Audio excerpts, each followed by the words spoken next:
Assalamualaikum, salam sejahtera semua. Selamat petang. Anda semua bersama dengan saya, Sisi Iman dalam Road to Success SPM 2020. Baiklah, sebelum tu Sisi nak ingatkan kepada anda semua untuk sentiasa patuh SOP kerana COVID masih lagi di sekeliling kita. Jadi kenalah selalu basuh tangan, kena pakai pelitup muka dan kalau nak keluar kena elakkan 3S iaitu sesak, sempit dan juga sembang dekat. Baiklah, untuk jam yang pertama sebentar tadi, anda semua sudah pun bersama dengan Akmal untuk perniagaan kertas 1. Dan untuk jam yang kedua ni kita akan belajar pula teknik-teknik untuk perniagaan kertas 2. Tetapi siapakah agaknya gerangan guru yang akan bersama dengan kami? Jadi kita saksikan VT Profil Cikgu.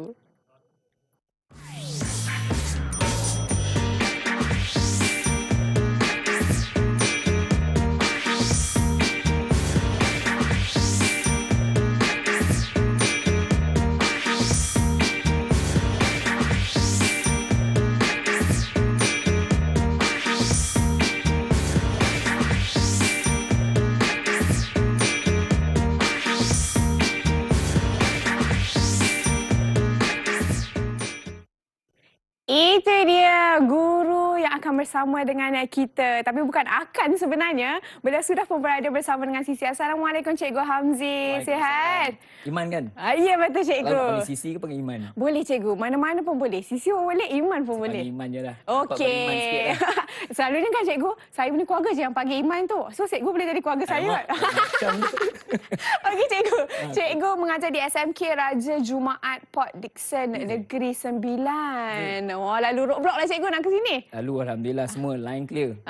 Tapi demi adik-adik kita di rumah, calon-calon SPM kita nak bantu anda semua untuk mengetahui teknik untuk jawab perniagaan kertas 2 ni. Cikgu, dulu yang Sisi tahulah paper ni dipanggil sebagai perdagangan? Bukan dipanggil. Oh, dulu bukan dipanggil. Memang perdagangan. Masa Sisi dulu memang perdagangan. Kemudian tahun 2016 baru diperkenalkan. And then start batch pertama SPM 2017 lah. So paper perniagaan ni paper yang masih fresh, masih baru.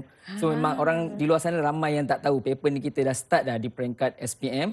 Jadi saya datang ni pun sebagai promosi jugalah untuk subjek perniagaan ni. Supaya orang ataupun pelajar berminat untuk ambil sebab kita bukan ajar setakat untuk exam je. Kita akan belajar banyak perkara tentang kehidupan kita yang boleh kita terlibat dengan keusahawanan. Ya, itulah kelebihan ilmu Cikgu. Kalau kita ada something tepat extra, kita boleh gunakan dalam kehidupan seharian kita. Tapi kan Cikgu, kita berbicara tentang perniagaan kertas 2 ni, betul ke kertas 2 ni mudah Cikgu? Tanya saya. Betul Tanya saya, tanyalah student saya bagi tahu paper ni senang je. Oh, Cikgu senang je. Tapi itu kata Cikgu. Tapi hari ini saya akan cubalah. Saya akan tunjukkan kaedah bagaimana sepatutnya calon tu menulis dalam kertas jawapan dia supaya markah yang dia dapat tu seperti apa yang dia nak. Kadang-kadang dia rasa dia tulis dah banyak. Markah banyak tapi bila cikgu tanda dalam kelas, cikgu kemain banyak saya tulis, markah sikit. Mungkin ada silap di mana-mana yang kita boleh perbaiki pada hari inilah. Ya, hari ini kita akan belajar. Tapi sebelum tu kita nak tengok dulu pandangan calon-calon SPM kita tentang perniagaan kertas 2. Dipersilakan.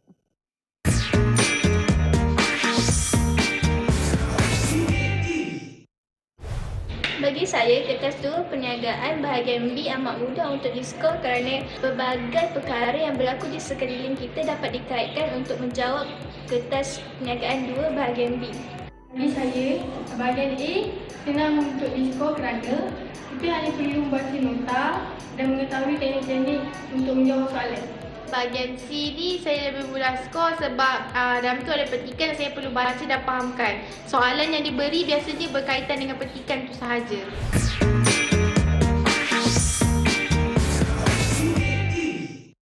Itu dia pandangan calon SPM kita, Cikgu. Kertas ni mempunyai 3 bahagian, betul Cikgu? Betul, ada bahagian A, bahagian B dan bahagian C. Dan kita akan... Saya akan kupaskan hampir keseluruhan bahagian ni lah untuk kertas 2 ni. Okey, Cikgu Sisi rasa macam adik-adik kita di luar sana pun dah tak sabar dah untuk belajar hari ini dan Cikgu pun rasanya dah berkobar-kobar, tak sabar sangat kan nak kongsikan nak bagi macam-macam. tahu kat satu Malaysia kan. Ya, betul Cikgu. Tapi sebelum tu kita nak rehat seketika, kita jumpa sebentar saja lagi dalam Road to Success SPM 2020.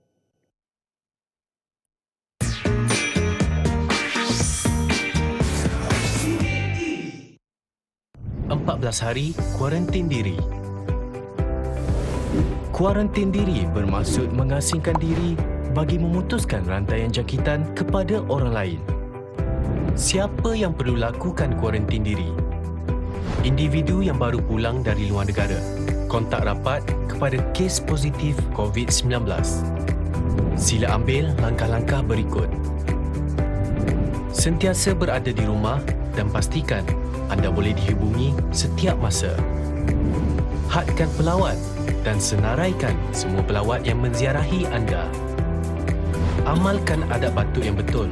Tutup mulut dan hidung menggunakan tisu apabila batuk atau bersin.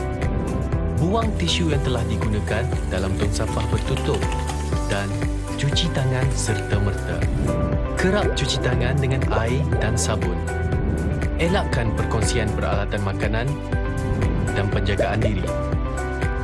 Cuci peralatan makanan yang digunakan dengan sabun pencuci sebelum digunakan semula.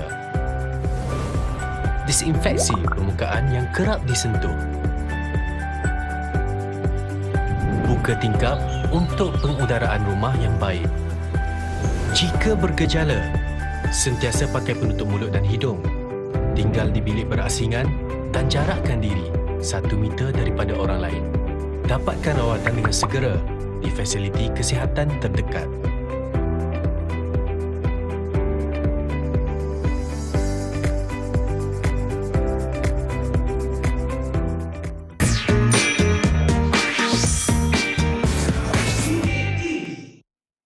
Kembali menyaksikan kami di Road to Success SPM 2020.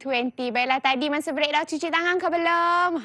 Dah ambil dah segelas air? Ya, okey. Sekarang ni Sisi nak ingatkan juga. Macam biasa, COVID masih lagi ada. Jadi kena jaga SOP. Baiklah, cikgu. Hari ini di studio bukan saja kita berdua, cikgu. Kita juga ada anak-anak murid cikgu dari SMK Raja Jumaat Port Dickson Negeri Sembilan. Assalamualaikum. Hai semua. Hai. Hai. Okey, cikgu, kalau cikgu boleh memperkenalkan anak murid cikgu di skrin. Bila ada semua ni rasa semangat sikit lah. Nak sampaikan, tak kita bercakap je kan? Ya, cikgu. Okay, yang pertama sekali tu Kishan. Okay, satu-satunya student Indian saya lah. Tahun ni. Ling Ning Han yang kedua yang dah buat preparation untuk makan besar malam ni kan. Kemudian Tan Kezin and Tan Keyi. Twin lah ni, dua orang ni. Keyi, apa khabar? Oh, dia tak Khabar dengar. baik, cikgu. Itu dia. Khabar baik. So hari ni saya lencai tak? Biasanya saya tak. Dia cakap cikgu sangat lencai. Dia setuju ke tak tu sebenarnya? Dia setuju walaupun dia terpaksa dia mesti setuju. Okey, cikgu, seterusnya. Okey, seterusnya Yusaira, pengawas tu, and then Nurin Sofia. 6 orang ni dia bersedialah untuk bersama-sama saya pada hari ini, teman saya pada petang ni. Okey, baiklah cikgu, kalau cikgu dah bersedia, adik-adik kita semua dah bersedia, cikgu boleh mulakan. Okey, untuk penonton di rumah dan juga 6 student saya ni. So sekarang untuk paper kertas 2 ni, first sekali saya nak tekankan tentang persediaan calon lah. Bagaimana gambar saya ni nampak macam bersedia tu. Wah, cikgu. Bersedia nak pergilah. Tapi Dahsyat bersedia, cikgu. dia bersedia posing je ni. Okey. Tapi kalau suruh jalan betul-betul tak boleh, tak sampai kaki. Okey. Tapi saya abaikan lah tu. Yang penting student saya dia tahu saya macam mana. Okey, So cikgu. persediaan yang pertama. Semua pelajar tingkatan 5 sebelum menghadapi peperiksaan pada 16 Mac yang akan datang ni telah mengulang kaji untuk keseluruhan bab untuk perniagaan tingkatan 4 dan tingkatan 5. So para pelajar saya sini, Kishan, ada berapa bab tingkatan 4? Tingkatan 4 ada Tu Kishan. Ha? Kishan mencari jawapan tu. Dia tengah selak tu. Kishan. Berapa ni? 1, 2, 3. Berapa bab? 4. 4. Okey, tu jawapan siapa tu? Minghan. Okey, betul. Tingkatan 4 ada 4 bab dan tingkatan 5 kita ada 7 bab. So keseluruhan untuk tingkatan 4 dan 5 ada 11 bab perniagaan yang mana pelajar perlu bersedia. Paling tidak pun dah baca lah. Dah baca, faham tak faham tu belakang cerita dulu. Sekarang ni semua benda ni dah dibaca. Okey, seterusnya apa persediaan calon? Konsep. Dia kena memahami setiap konsep yang ada dalam setiap bab. Maksud konsep tu, apa yang kita baca tu, kita boleh elaborate, kita boleh huraikan, kita boleh terangkan. Contoh saya nak tanya konsep. Tan Keyi, Okay, Tan Ke Yi, dalam tajuk bab 2, tingkatan 4, tajuk trend perniagaan ada cerita pengangguran. So kalau saya tanya Iman, pengangguran ada berapa jenis Iman? Tak tahu pengangguran ada berapa? Jawapan saya tahu cikgu. Yes, Tapi ada nampak? pada Jawapan anak dia muda tahu. cikgu. Dia akan bagi jawapan tu Ya, kat Tan betul. Ke Yi, betul? Ya, betul. Okay, Ke Yi, berapa jenis pengangguran? 5. Oh, 5. Ada 5. Okey, kalau para pelajar tengok dalam buku teks, dia ada tulis 4 jenis pengangguran, tapi ditambah satu lagi pengangguran yang ada dekat side atas tu, pengangguran geseran lah. Jadi macam kadang pelajar keliru, ada 4 ke ada 5. So tengok betul-betul lah. So setiap tajuk yang kita baca tu, konsep tu kita kena faham. Maksud konsep, bila tanya soalan kesan ke, sebab ke, implikasi ke, kita boleh bagi penerangan. So bagilah soalan macam mana pun, kita akan boleh jawab. Betul cikgu. So apa persediaan seterusnya? Pelajar telah membuat nota ringkas. So para pelajar, nota ringkas ni sebenarnya tulisan tangan kita sendiri. Tulisan tangan kita sendiri kita senang nak ingat. Betul, Janganlah ambil print daripada komputer baca. Kadang-kadang tu sama macam dalam buku. Kita dah letih nak baca. Jadi cuba tulis sendiri dan diikuti dengan latih to be. Latih to be memang tak banyak. Tahun ni Man baru nak masuk SPM yang batch ketiga. Betul cikgu. So nak tengok soalan past year, ada 2 je past year. So apa yang boleh buat, cuba cari soalan percubaan negeri-negeri lain lah. Yang mungkin boleh membantu kita untuk memantapkan lagi isi kandungan subjek ni. Betul cikgu. Okey. Okey, seterusnya. Okey, saya pergi kepada format pentaksiran SPM untuk perniagaan kertas 2. Perniagaan kertas 2. Yusairah, ada berapa bahagian kertas 2? Okey, ada Yusairah. Ada berapa bahagian? Dia betulkan kamera dia dulu betulkan cikgu. kamera pula. Tapi dia jawab tu 5 cikgu. Oh, dia betul? jawab. Dia jawab tadi. Dia jawab 5 bahagian? Betul. Eh, Betul ke? 3. Oh, 3. Cikgu, saya yang salah dengar cikgu. Salah dengar Maafkan tu. saya cikgu. 3 bahagian. Bahagian A ada berapa soalan? Bahagian A ada Kenapa suara Yusairah lain? Bahagian A ada orang lain pula jawab. Kezin Tan Kezin jawab. Ada berapa? Bahagian ni ada berapa soalan? ada 6.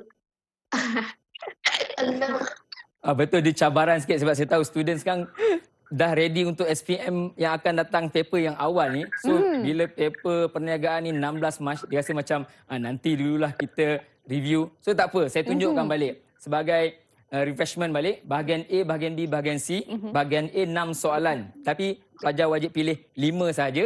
Bahagian B ada 3 soalan, pilih 2. Dan kajian kes 1 soalan memang wajib jawablah, ada petikan. So boleh tengok sini, wajaran untuk 100% ni dia akan jadi 60% saja yang dimasukkan untuk final. And then kalau kamu nak tengok trend soalan untuk perniagaan bahagian A, soalan 1, 2, 3 tingkatan 4. So 4, 5, 6 tingkatan 5. So kita pilih 5. So terpulang kalau rasa pelajar tu dikuasai tajuk tingkatan 5 dengan baik, sudah tentu dia akan pilih 4, 5, 6 ni. Tambah je lagi 2 untuk bahagian A. Okey. Kemudian bahagian B, daripada 3 soalan, dia pilih 2. Ada soalan tingkatan 4 dan tingkatan 5, diikuti dengan soalan pengiraan. 2 tahun ni memang dah adalah soalan pengiraan. Tapi dia berada pada bahagian optional. Optional maknanya boleh pilih kan. So kalau rasa pelajar tu dia tak mahir pengiraan, dia mungkin takkan pilih lah. Tapi sepatutnya, setiap student must be prepared lah untuk soalan pengiraan. Sebab biasanya soalan pengiraan ni mungkin partner soalan dia tu mudah. Jadi kasi soalan mudah ni senang jawab. Tapi kira tak tahu kira. So macam something yang rugi lah. Sebenarnya kena kuasai dua-dua lah cikgu. Kena kuasai. Di akhir nanti saya akan kongsi bagaimana untuk pengiraan ni pelajar boleh kongsi bersama lah. Okey. Okey. So bahagian C, soalan kajian kes, ada petikan, jadual, graf, rajah, gambar ni lebih kurang menganalisis data lah. Okey. So kalau ikutkan masa menjawab ialah 2 jam 15 minit. Tapi ni jangkaan masa. Tolong manage masa dengan baik. Saya tak nak nanti terlampau tumpu bahagian A, kemudian menyebabkan bahagian B dan C, kamu keluar dewan, kamu kata, cikgu tak cukup masa lah. Banyaklah. Ni BPK dah bagi masa peruntukan ni memang ngam-ngam. Cikgu ulang sekali, banyaklah tadi. Banyaklah dia orang punya jawapan. Selalu cakap macam tu. Keluar-keluar dewan bagi tu tak cukup masa. Sebenarnya bukan tak cukup masa. Tolong manage masa tu dengan baik. Okay? Baca soalan tu lebih kurang 10 minit. Bahagian A 50 minit. Sebab bahagian A tu 50 markah kan. Habis 50 minit tengok jam lah. Exam nanti pukul 10 sehingga 12.15. So manage masa tu dengan baik supaya kamu dapat tulis jawapan tu sebaik mungkin. Okey. Seterusnya kita pergi kepada strategi untuk menjawab kertas 2. Macam nak pergi perang lah, mesti ada strategi. Betul, cikgu. Kalau kita ada ilmu yang banyak pun tapi strategi tu kita tak ada, belum tentu kita akan berjaya. So ini dengar betul-betul. Bagaimana strategi untuk kertas 2? Pertama, apabila dapat kertas soalan tu, baca. Baca, bulatkan mana yang nak dipilih. Pastikan soalan yang awak pilih tu betul-betul difahami dan boleh dijawab dengan baik. Rangka. Ini kadang pelajar tak nak. Tapi kalau soalan tu terlampau senang, tak apa, tak payah rangka. Mungkin ada soalan tu, calon baru baca sebelum masuk Dewan Peperiksaan. Dia rasa senang. Bila rasa senang, dia bolehlah terus tulis jawapan pada buku jawapan yang sepatutnya. Okey, ni teknikal lah. Mulakan setiap soalan di muka surat yang baru sebab orang yang tanda kertas kita mungkin nak lebih selesa nampak ruang jawapan tu. Lebih kemas je cikgu kan? Nampak lebih kemas dan pelajar sendiri pun akan nampak mana ruangan jawapan dia. Janganlah sebab banyak ruangan yang disediakan, jangan kedekut sangatlah. Sebab biasa kalau kat peringkat sekolah, tespek pun diminta kawan. Dia dah target dah untuk paper perniagaan, 2 line cukup. Sedangkan tak cukup. Okey, seterusnya, jawab soalan ikut kata kunci. Saya akan terangkan tentang kata kunci soalan ni. Kemudian, mudahkan pemeriksa mengenai pasti jawapan. Contohlah Iman, dah tulis jawapan penuh, tiba-tiba dah habis ruangan. Tiba-tiba dah habis kan, tinggal lagi 10 minit. Ada lagi jawapan nak tambah lah. So, apa yang perlu buat? Tangan kata, dah tak muat. Macam mana cikgu tu? Apa nak buat sebenarnya? Dia buatlah bintang sikit. Jawapan tambahan di belakang. Sebab takut nanti pemeriksa dah tanda habis, rupanya ada lagi di belakang. Jadi kita note sikit lah. Kadang kita tertinggal. Rugilah kalau kita dah tahu tapi kita tak tulis. Note sikit. Betul. Alright. Datang pula ilham banyak cikgu betul. nak tulis Time-time tu masa kan? nak habis tu lah. Mungkin dia dah pergi tandas, time tu lah ilmu tu datang. Banyak. Betul. Seterusnya. Untuk kertas 2 ni, pastikan jawapan tu boleh difahami oleh orang yang baca, oleh pemeriksa lah. Berkaitan kertas 2 ni, kalau dia nak explain, walaupun menggunakan ayat sendiri, dia boleh menggunakan ayat sendiri. Contoh macam ni, penerangan tentang menanggung liability terhad bagi kelebihan perniagaan syarikat Sendirian Berhad. Okey, siapa dalam kalangan 6 orang ni nak jawab? Apa maksud menanggung liability terhad bagi syarikat Sendirian Berhad? Siapa kakak nak jawab? Kisin dah terbalik tu dah cikgu. Dah hilang dah pula. Terbalik dah dia. Lepas tu dah hilang. Nurin. Okey, Nurin. Nurin Sofia. Apa yang kamu faham tentang menanggung liability terhad? Mic dah on belum ni? Nurin dah on mic? Okey, kalau kita tengok Nurin punya eyeshadow nak lawan Kak Sisi. Salah lah Iman. Okey, Nurin. Cikgu dia tengah saya nak buku tu cikgu. Menanggung liability terhad, apa maksud dia? Apa maksud dia tu? Saya tahu. Okey, Saya cikgu. tahu, siapa? Lim Ming Han. Ming Han, apa jawapan? Melibatkan harta pribadi. Melibatkan ke tidak melibatkan? Melibatkan. Melibatkan. Melibatkan. Menanggung liability terhad. Dia akan melibatkan harta peribadi. Tidak. Tidak, Ini konsep. katanya. Balik berkonsep tadi. Okey, tidaklah. Okey, sepatutnya jawapan yang kita sediakan menanggung kerugian sekadar modal yang dilaburkan saja. So kalau dia laburkan 1,000, dia akan rugi 1,000 lah. Tapi gunakan ayat dia kata akan menyebabkan kerugian tapi tidak melibatkan harta peribadi. Mana dia menggunakan ayat sendiri. Macam kita dalam kelas, kita explain kepada pelajar. Kadang pelajar tak faham, hanya menanggung kerugian sekadar modal ni macam mana cikgu? Betul. So maksudnya kalau syarikat tu bankrupt, dia tak akan ambil ia punya harta peribadi. So dengan ayat yang tak formal macam tu, dia tulis dalam jawapan, maksudnya sama, dia dapat markah. Masih boleh diterima Masih cikgu? boleh terima. Saya akan Boleh menunjukkan score. calon ni faham. Okey. Okey, seterusnya, lihat sama ada soalan tu ada stimulus ataupun tidak. Stimulus maksudnya rajah, petikan ataupun kenyataan. Macam tadilah kita tengok VT pelajar tadi, dia kata soalan senang sebab ada petikan, kita ikut je apa jawapan dalam petikan tu. Betul dia cakap. Apa akan jadi jika jawapan calon tak mengikut stimulus yang disediakan? Kishan, apa jadi kalau tulis jawapan tak ikut stimulus? Akan dikenakan penalti. Penalti. Penalti. Berapa markah? Penalti. 1 markah. Bagus. Satu. Jawapan Okey, kamu 1 markah. tak ikut stimulus, siap kamu kerja lepas ni. Okey. Betul. Apa yang Kishan sebutkan tu, jika calon tulis jawapan tu tanpa mengaitkan dengan stimulus, ialah sebab orang dah buat soalan, dah ada stimulus, dah bagi contoh, tapi pelajar tak ikut, dia boleh dikenakan 1 poin ditolak lah. Jadi rugi lah. Sedangkan dia rasa dia dah full mark. Tapi akhirnya ditolak. Nanti kita tengok. Okey. Lihat kata tugas dan peruntukan markah, boleh jawab 2 cara. Sama ada secara esei ataupun point form. So kalau Iman, mana cara yang rasa lebih mudah? Saya mesti dah nak jawab guna point form, cikgu. Yes, betul. Yang Macam mudah. mana Iman suka tu, sepatutnya saya pun suka semua calon perniagaan jawab kertas 2 ni dengan cara point Point form. ayat lengkap. Janganlah tulis gigih. Tak boleh lah. Macam sumber manusia yang gigih ke, macam ayat yang lengkap lah. Mana bukanlah Masih point lagi kena semata-mata. spesifik lah, Yes, ya, ada cikgu. spesifik penerangan dia. Okey. Okey. Okay, sekarang kita akan pergi kepada kata tugas. Kata tugas yang menentukan bagaimana cara calon untuk jawab perniagaan kertas 2 ni. Okey, dah bersedia semua? Ya, dah bersedia. Okey, Kishan memang selalu bersedia. Tapi kan jawapan saya nak tengok tu. Dia suka penalti, cikgu. Dia suka penalti tu. Okey. Nampak handsome Kishan hari ni. Macam dia nak raya. Okey, Kishan. Okay, panduan kata tugas yang pertama, nyatakan apakah jelaskan. Saya bagi tahu sini kalau nyatakan ataupun apakah, dia menjurus kepada 1 markah lah. Tapi soalan berikutnya mungkin ada jelaskan. Jadi kalau jelaskan, cara nak jawab, memberikan fakta ataupun huraian mengikut jumlah markah. So kalau jelaskan apa-apa-apa, tengok markah berapa. 4 markah. Okey. So ada 4 lah poin jawapan yang menerangkan kepada soalan tersebut. Okey, yang pertama. Kata tugas yang kedua, terangkan. Terangkan. Macam mana jawapan terangkan? Sebab Kishan gambar besar kan, saya tanya Kishan lah. Kishan, terangkan. Macam mana tulis jawapan?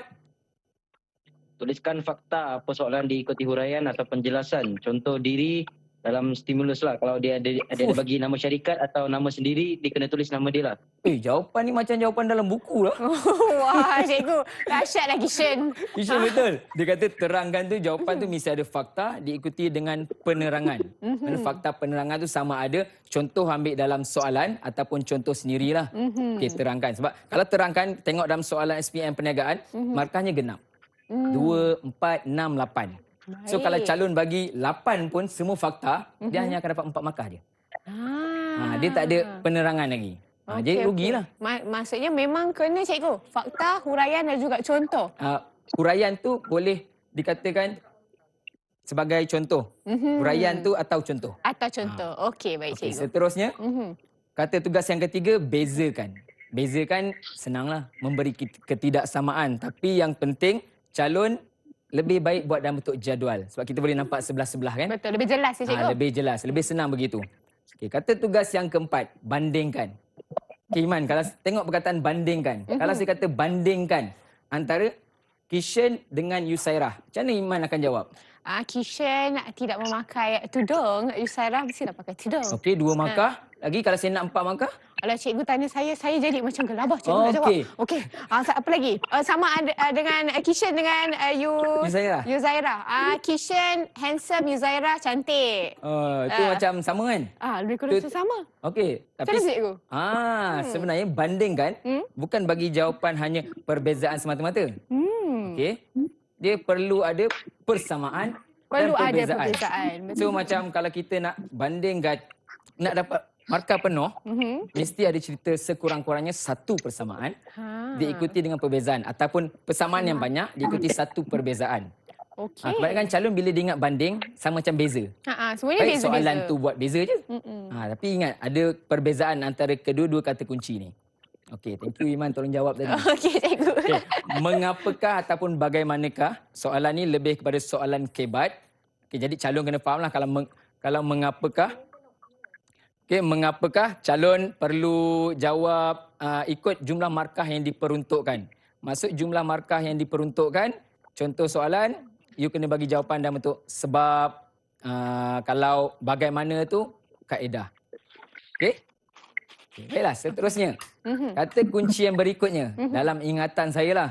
Selepas mengapakah, bagaimanakah, kita boleh tengok soalan yang tanya tentang pendapat.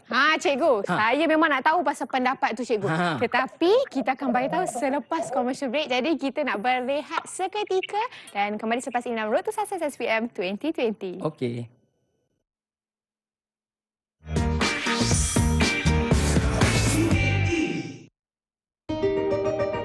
CAPP adalah pendekatan pembudayaan norma baru untuk mencegah penularan COVID-19. C adalah cegah COVID-19 dengan mendidik keluarga serta komuniti norma baru kehidupan. A. Amalkan tingkah laku baik bagi mengelakkan diri, keluarga dan komuniti dari jangkitan COVID-19. B. Patuhi SOP pengoperasian sektor-sektor utama negara dan lain-lain arahan kerajaan. B. Pantau status kesihatan diri dan keluarga. Segera dapatkan rawatan jika bergejala, lakukan saringan suhu badan dan gejala sebelum memasuki tempat kerja, institusi pendidikan, pusat jagaan seperti rumah orang tua dan sebagainya. CAPP bertujuan melindungi daerah hijau kekal bebas dari jangkitan COVID-19 dan menukarkan daerah kuning kepada hijau dalam tempoh 14 hari. Putuskan rantaian jangkitan COVID-19. Kita teguh, kita menang.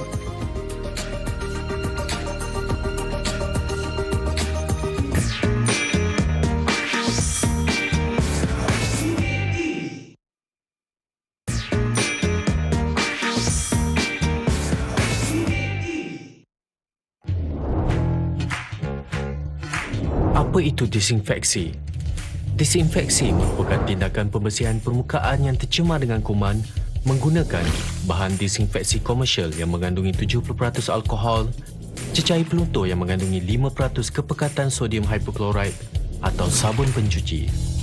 Permukaan yang kerap disentuh dan perlu dilakukan disinfeksi adalah tombol atau pemegang pintu, susur tangga, sinki, kepala paip, suis lampu, pemegang flash tandas, meja, butang lift, kerusi dan sofa.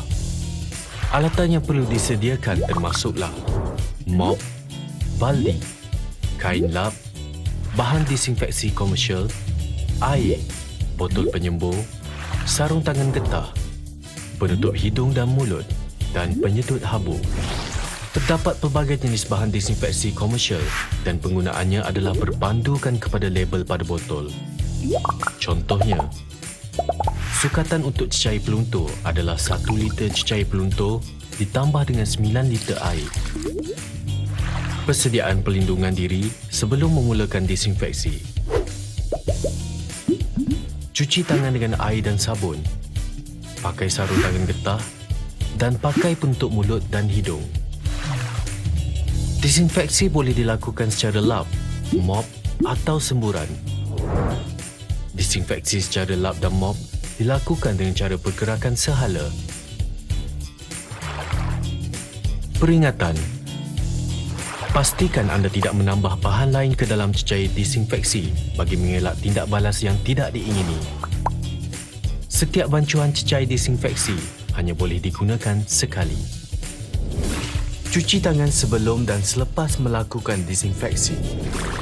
Buka tingkap untuk aliran udara selepas melakukan disinfeksi.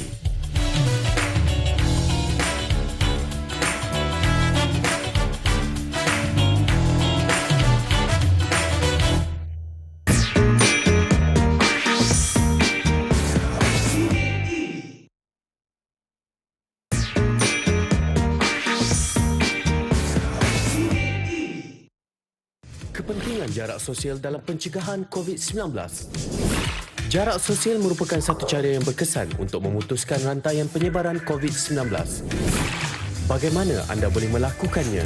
Membuat pembelian atas talian seperti barang keperluan, makanan dan membuat pembayaran atas talian seperti bil, utility dan pinjaman bank.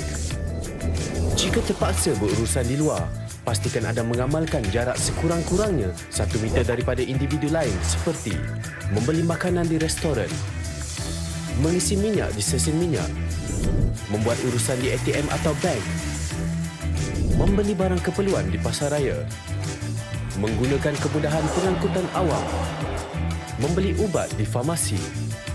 Jika membuat pembayaran di kaunter, guna pembayaran elektronik secara PayWave seperti kad kredit, kad debit dan e-wallet. Anda bosan?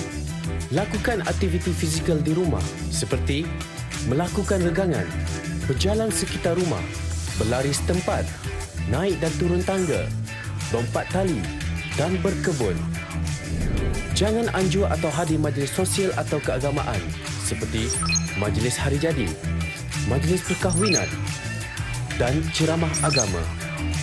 Anda juga boleh berinteraksi dengan orang luar melalui aplikasi atas talian seperti Skype, WhatsApp, video call dan FaceTime.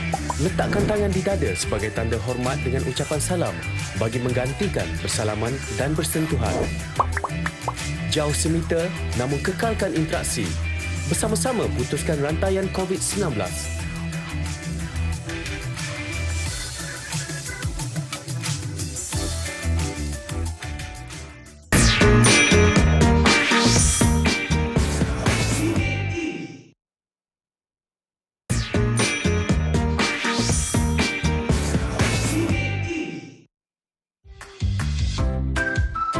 Pilih kuarantin di sini atau kuarantin di sini.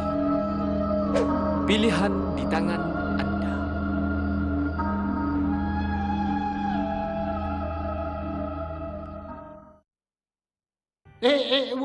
Masih nak keluar lagi?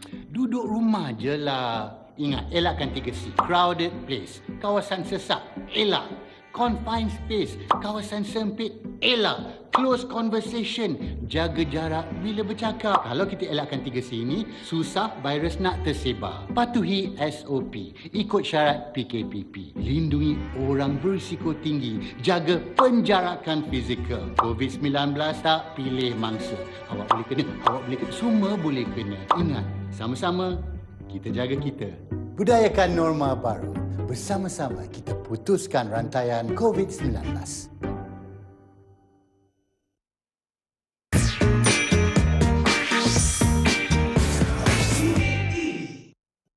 Kembali menyaksikan Road to Success SPM 2020 bersama dengan saya Sisi Iman dan juga Cikgu Hamzi, ya Cikgu?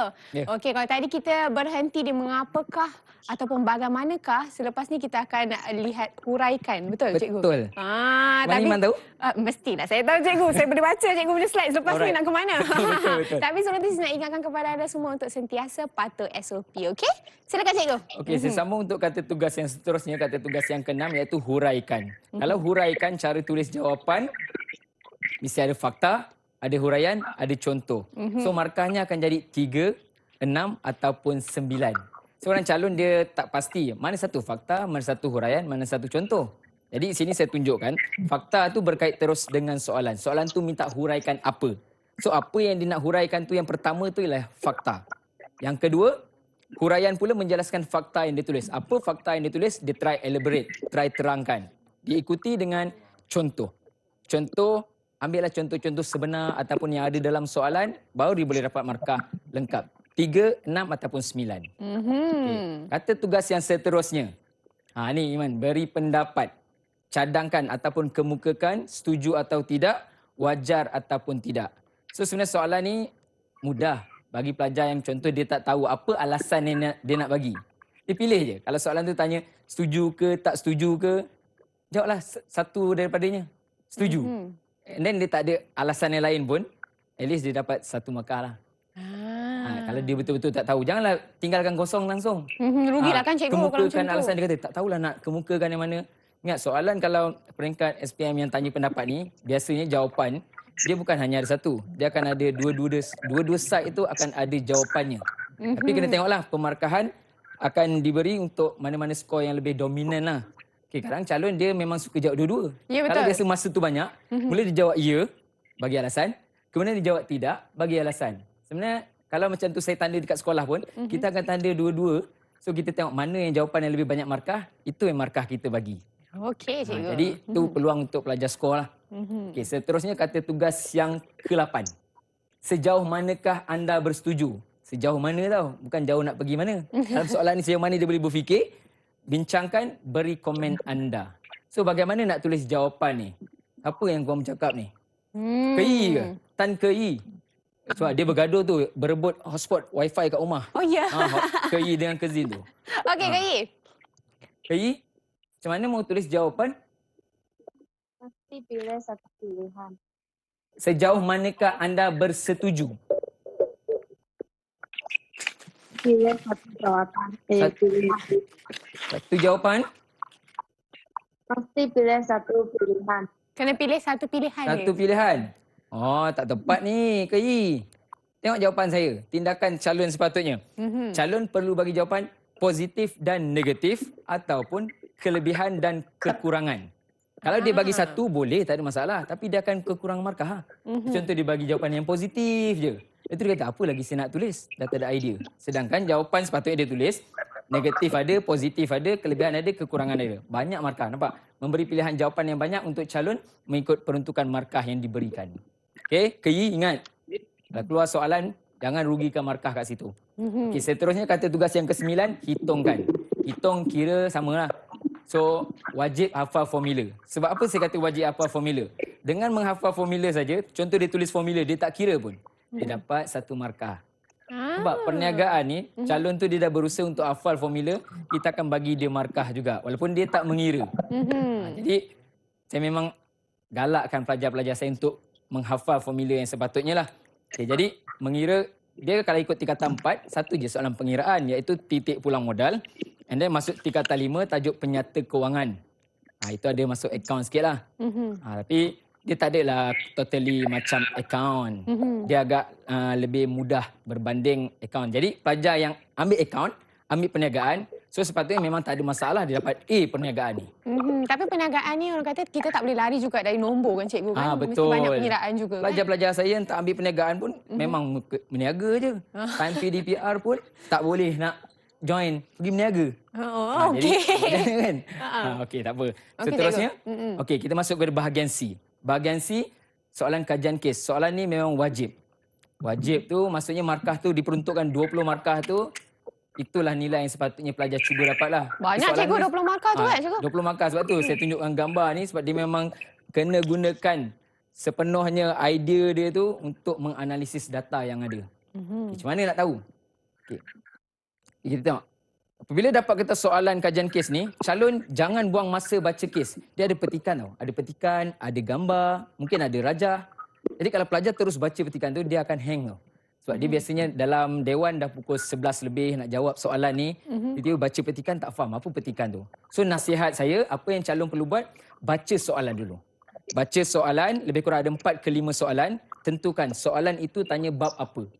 Bab apa sebab dia ada lebih kurang 4 ke 5 bab dalam kajian kes ni.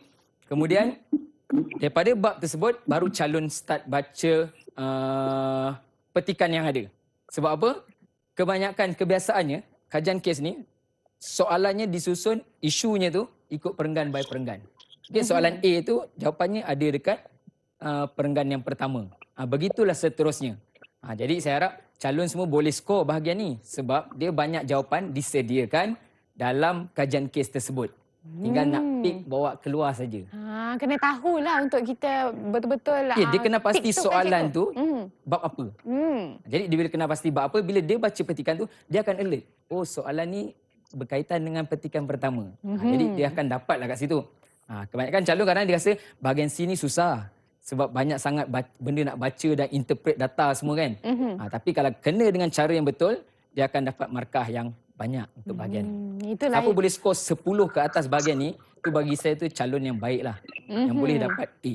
Okey, adik kat belakang tu faham ke? Cikgu terangkan ni. Okey, baru dengar suaranya. Nurin okey Nurin? Faham. Okey. Okey cikgu Dia dalam teruskan. kelas macam tu, faham je. Sekarang jadi saya tanya tak faham, siap dia. Okey cikgu teruskan. Okey, sekarang jom skor A+ perniagaan. Okey, biar kita target A+ terus lah. Tak payah nak target A- ke apa, kita terus target A+ terus. Okey, lihat contoh soalan. Okey, contoh soalan. Siapa? Minghan. Boleh tolong bacakan soalan? Ya. Boleh. Nawawi merupakan seorang penjual nasi lemak di Taman TV Utama. Beliau menguruskan perniagaan secara bersendirian. Okey. Masa operasi bermula seawal 7 pagi sehingga jualannya habis. Kebanyakan pelanggannya terdiri daripada penduduk tanaman tersebut. Soalannya? Apakah jenis pemilikan perniagaan tersebut? Okey. Milik. You dah baca kan? Bila dah baca Mihan, automatik kamu lah yang jawab. milikan tunggal. Kenapa kata milikan tunggal? Kerana dia sana ada cakap menguruskan perniagaan secara bersendirian. Oh, dia mana ada cakap, dia tulis saja. Okey. Tulis. You jangan tipu. Tu orang marah. Okey, betul. Okey, betul, dia ada tulis secara bersendirian. So jawapannya milikan tunggal, 1 markah, betul. So yang kedua, jelaskan kelebihan milikan tunggal tersebut. Macam mana kamu nak tulis jawapan? Kamu cakap apa? Keuntungan dimiliki oleh Nawawi sahaja. Okey, keuntungan sepenuhnya untuk Nawawi, 1 markah. Lagi?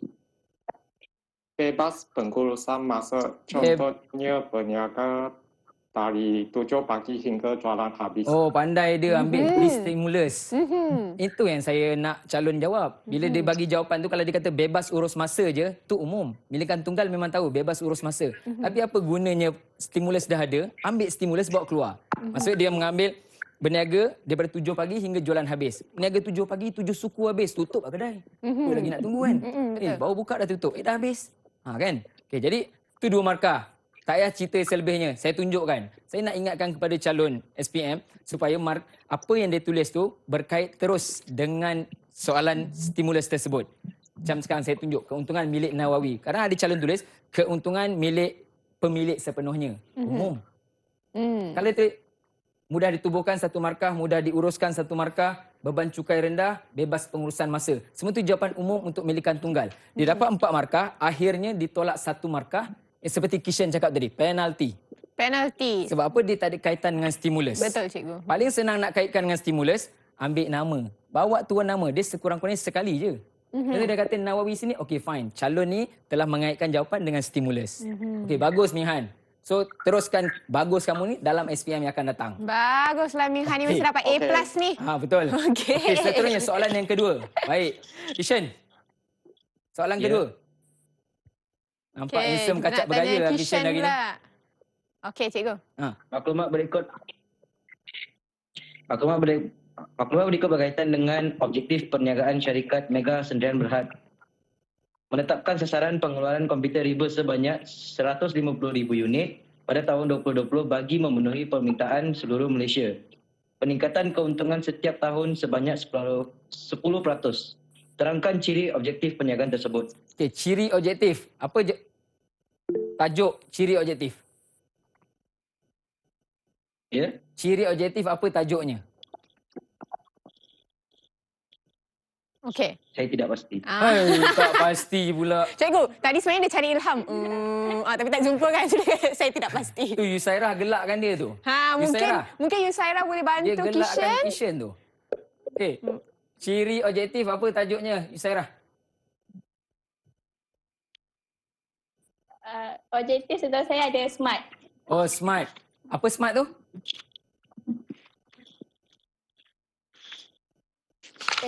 Spesifik. Saya nak buku pula. Boleh diukur. Boleh diukur. Boleh Jangka masa. dicapai. Boleh dicapai. Jangka masa. Jangka masa. Jangka masa. Jangka masa. Baru 4. Dan? Muhasabah. Muhasabah tu kamu yang kena muhasabah ni. Munasabah kan cikgu. Okey. Munasabah. Okey. Smart, specific, measurable, attainable, realistic time frame. Tak ada masalah. Kalau calon tulis dalam bahasa Inggeris pun tak ada masalah. Dia boleh tulis. So macam jawapan ni, kalau ikutkan yang saya tulis kat sini, spesifik, boleh diukur jangka masa. Itu jawapan yang ada dalam soalan tersebut. Diikuti dengan penerangan. Penerangan tu ambil balik dalam kes tersebut. Okay. Kalau tengok kes yang ada tadi ni, dia tunjukkan ada komputer riba dan sebagainya kat sini. Jadi jawapan tu ditulis di sini. Barulah calon dapat markah fakta dan huraian. Okey. Tapi anda kata calon, dia terus tulis specific, measurable, attainable, realistic time frame. Dia tulis 5-5. Sebab dia tahu ciri objektif tu ada 5. Dia sebenarnya dah cukup baiklah. Calon ni dia tahu 5, tapi kita nak 2 fakta, 2 huraian. Jadi calon ni akan dapat 2 markah kat sini dah. Fakta dia automatik dapat. Kemudian kat bawah ni dia keluarkan daripada ayat dalam soalan tadi. Pengeluaran komputer riba sebanyak 150,000 pada tahun 2020. Dia tulis dalam satu ayat. Tapi sebenarnya kat situ dia boleh dapat sehingga 3 markah huraian. Sebab apa? Pengeluaran komputer riba stand untuk spesifik. Okey, sebanyak 150,000 tu boleh diukur dan pada tahun 2020 tu time frame, jangka masa. So calon ni mungkin dia sedar tak sedar dia dah dapat 4 markah sebenarnya. Itu dia sebenarnya tak adalah susah Tak kan cikgu? susah lah kalau Iman Tak. belajar sekejap je memang A punya lah. Okey, Tak ada lagi masalah. soalan ke cikgu? Ada lagi soalan ni. Nak lagi cikgu? Boleh, nak lagi? boleh. Okey. Raja berikut berkaitan skala perniagaan. Bezakan X dan Y. Okey, kita bagi KI lah. Bagi Nurin lah cikgu. Nurin. Nurin Sebab saya tu. tak nampak dia, saya tak perasan sangat. Okey, Nurin. Nurin dah bersiap tu cikgu. Okey. Minta maaf lah Nurin Okey. Okey, skala perniagaan. Bezakan X dan Y. Mana jawabnya? Buat dalam kotak. Oh, mic kita dia tak memang dengar. tak bunyi, ya? Mic dia. Saya baca tu, mulut dia tu. Dia kata apa? X apa? Domestic. X domestik. Y antarabangsa. Saya rasa tu suara Tan tu. Oh, ya kah? Bukan suara dia. Tan ke I ke Tan ke Zin yang jawab tu? Tan ke Zin. Tu Tan Kei yang, yang tolong tadi. Okey, domestik antarabangsa. Tu bila dia kenal pasti tu dia tahulah domestik antarabangsa, diikuti dengan jawapan yang lain lah. Seperti mana saya tunjukkan ni, jawapan untuk penerangan kepada domestik. Kadang calon dia ingat dia tulis domestik ni ada tempatan negeri kebangsaan, dia ingat dia boleh dapat banyak markah. Sebenarnya sebab ini antara kategori yang ada dalam domestik ni, tempatan negeri kebangsaan, dia tulis 1 pun 1 markah. Dia tulis 3 ni pun still 1 markah. Sebab dia dalam kedudukan kategori yang sama. Okey. Biasa calon akan tulis jawapan ni disertakan contoh. Ingat, contoh ni calon selalu lupa. Sedangkan contoh yang dia bagi menunjukkan dia faham. Bila menunjukkan dia faham, so kita akan bagi dia markah. Kita akan bagi dia markah menunjukkan dia faham soalan tu ditanya tentang apa.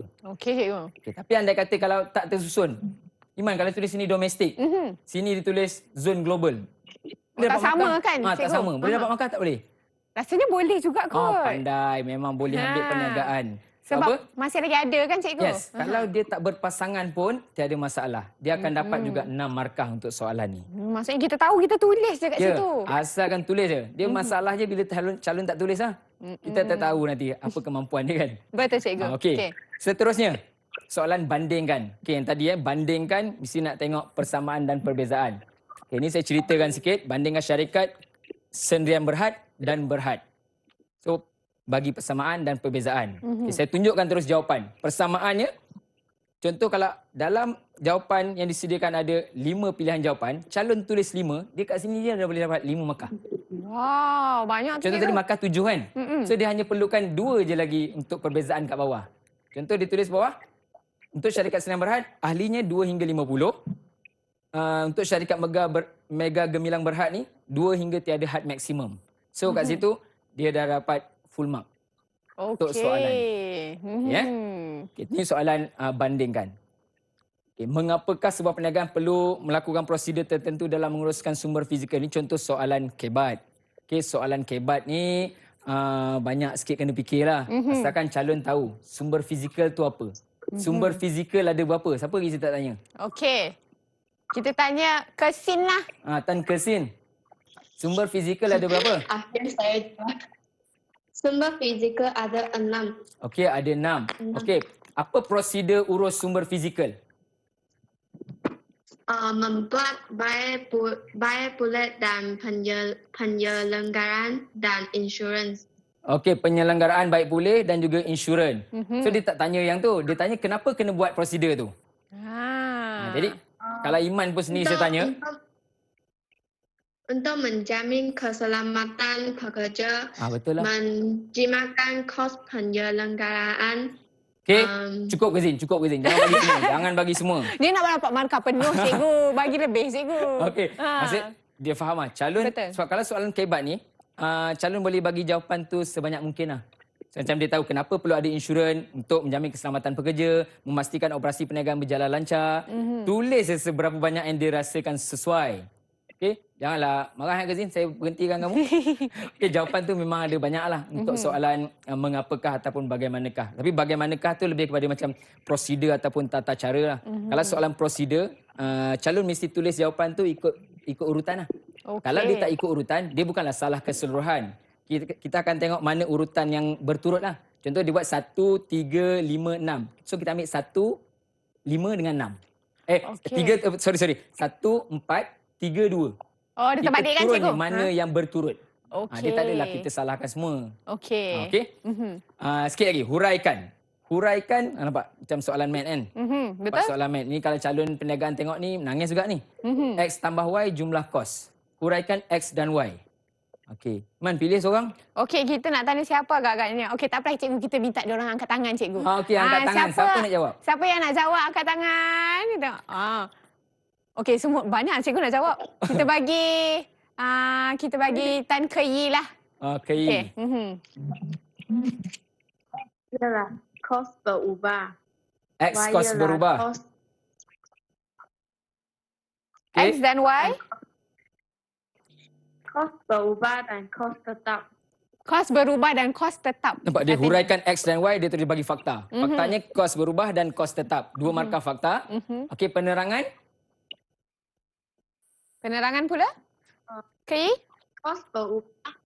Kos berubah dipengaruhi oleh tingkat pengeluaran. Okey, kos berubah dipengaruhi oleh tingkat pengeluaran. Kos tetap. Kos tidak dipengaruhi oleh tingkat pengeluaran. Ya, senang. Kos tetap tidak dipengaruhi oleh tingkat pengeluaran. 4 markah. Contohnya? Contohnya, kos berubah adalah kos bahan mentah. Yes, kos bahan mentah, bukan mentah.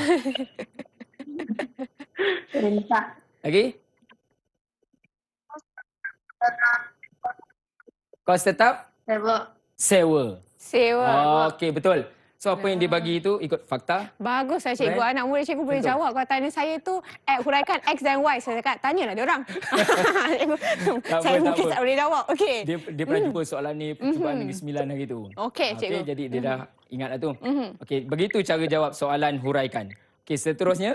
Okey, ni jika tanya yang tadi bincangkan ataupun sejauh manakah anda bersetuju. Saya bacakan. Puan Hayani bersetuju membeli sebuah kereta terpakai berharga RM25,000 secara sewa beli. Walaupun mampu beli secara tunai. Calon kena fahamkan isi kandungan. Maksudnya dalam soalan ni ada 2 isu. Apa isunya? Isunya cikgu, Puan Hayani bersetuju membeli sebuah kereta terpakai. Baca balik soalan ni. Berharga RM25,000. Awak tak fokus kat sini. Tapi betul dah cikgu. Betul ke cikgu?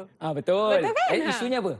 Isunya walaupun dia mampu membeli secara tunai. So isunya ada 2. Kalau betul, sebab Iman tak belajar tajuk ni. Okay. Diorang belajar, dia tahu. Yusairah, apa isunya? Yusair. Puan Hayati beli sebuah Hayani. Sebut betul-betul. Hayani secara sewa beli. Okey, secara sewa beli. Tapi ada isunya secara tunai. So kalau soalan bincangkan ataupun sejauh manakah anda bersetuju, calon boleh bagi jawapan tu untuk dua-dua. Maksudnya dia beli sewa beli, bagus tak bagus? Okey, sewa beli, tak apa. Maksudnya mula-mula kita senaraikan kelebihan sewa beli, kemudian diikuti kelemahan sewa beli dan disertakan dengan isu yang tadi. Dia mampu beli tunai. Jadi calon boleh tuliskan kalau dia beli tunai, apa kelebihan yang dia dapat. Jadi kat situ sebenarnya jawapan tu jadi lebih banyak walaupun maksimumnya 5 saja. Okey. Jadi soalan habislah. Cuma sini saya nak kongsikan untuk soalan pengiraan hitungkan. Cara ingat formula analisis nisbah ni kata 5 Saya kongsikan, saya ubah suai sikit daripada idea kawan saya, Cikgu Dr. Rahimi Rahman ni. Dia kirim salam kat Iman. Okey, waalaikumsalam. Cikgu kirim salam balik kepada dia. Salam kat dia. Dia tengah tengok sekarang ni. Oh, ya ke? Cikgu Dr. Rahimi Rahman. Assalamualaikum. Hai Cikgu. Okey, dah juga sekarang. Okey. Cara ingat formula. Okey, untuk analisis nisbah ni ada 3 Analisis nisbah untung, nisbah kecekapan dan nisbah kecairan. Okey, yang pertama, peratus margin untung kasar. Ambil MUK tu. Mak Uda kata. Mak Uda kata apa? Untung kasar bagi jualan bersih, untuk kaya jangan bazir. Untuk kaya jangan bazir. Margin untung bersih, Mak Uda bilang, untuk berjaya jangan bohong. Seterusnya, peratus untung tokokan, pancing udang terlepas. Udang kecil kena jaring. Dia memang tahu tu kedudukan dia. Dan last sekali, peratus pulang atas modal, pergi pantai air masin, untuk berlayar masuk awan. Untuk berlayar kan kita jauh-jauh nampak masuk awan kan? Ya, betul cikgu. Okey, seterusnya. Analisis nisbah kecairan. Ingat kat Negeri Sembilan ada semut lari sengit. Tempat lain tak ada. Negeri Sembilan ada. Oh, Okey. Seterusnya, analisis nisbah kecekapan, pusing ganti stok ataupun pusing ganti aset. Sama ada you pergi gym sekejap, kena joget sakit pinggang. Pergi sekejap, orang suruh joget sakit pinggang. Itu formula kena ingat. Last kali, pergi gym awal, jual baju, jumpa asma.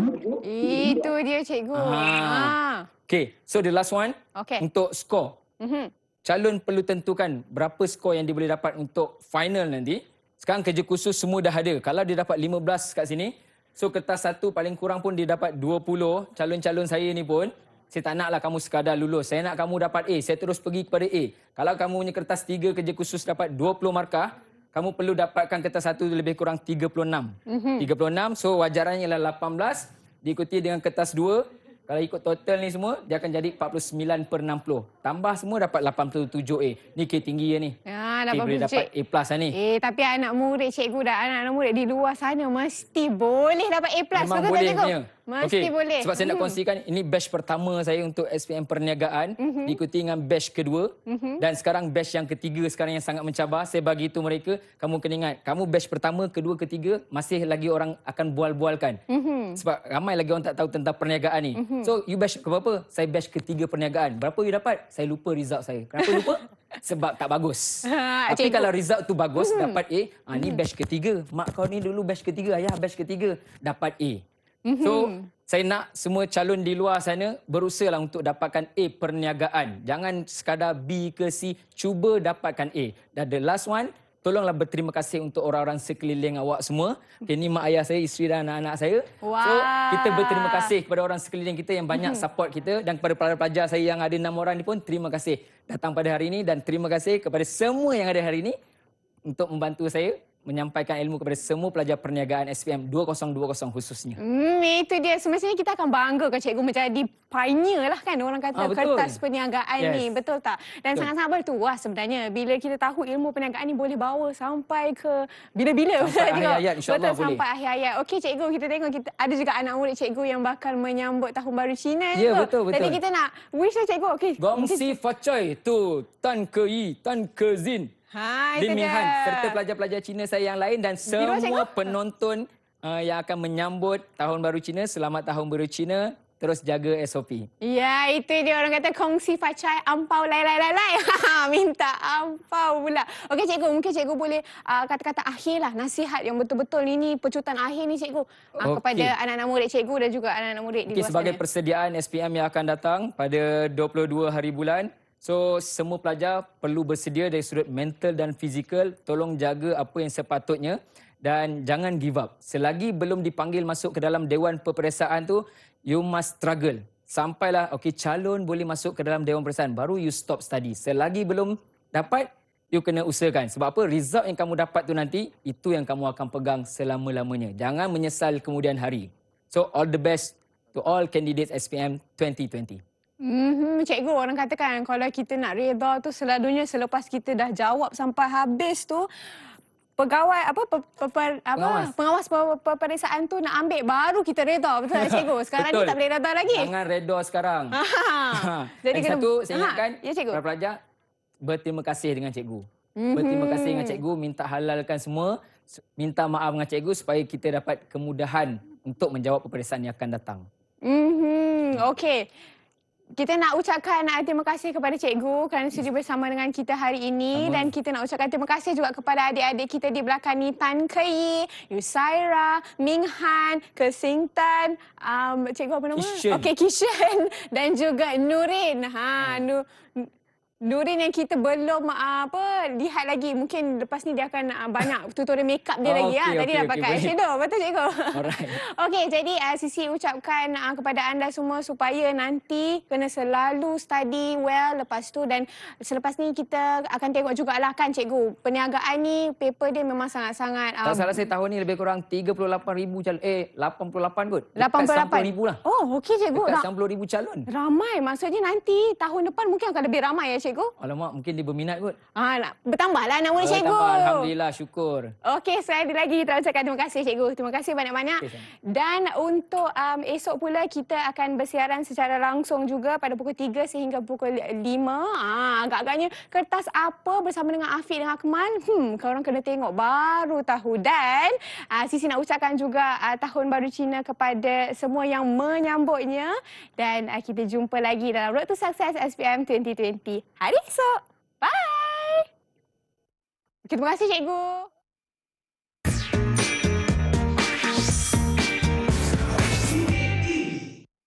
Bismillahirrahmanirrahim. Assalamualaikum warahmatullahi wabarakatuh. Saya Puan Azliza Adan, ibu kepada Nur Dalila Akila, ingin mengucapkan semoga kakak dan calon-calon SPM pada tahun 2020 lebih berusaha keras di saang-saang akhir walaupun berbagai dugaan dan rintangan kita hadapi. Dan semoga semua anak-anak calon SPM pada tahun ini cemerlang dan yakin dengan apa yang kamu telah usahakan.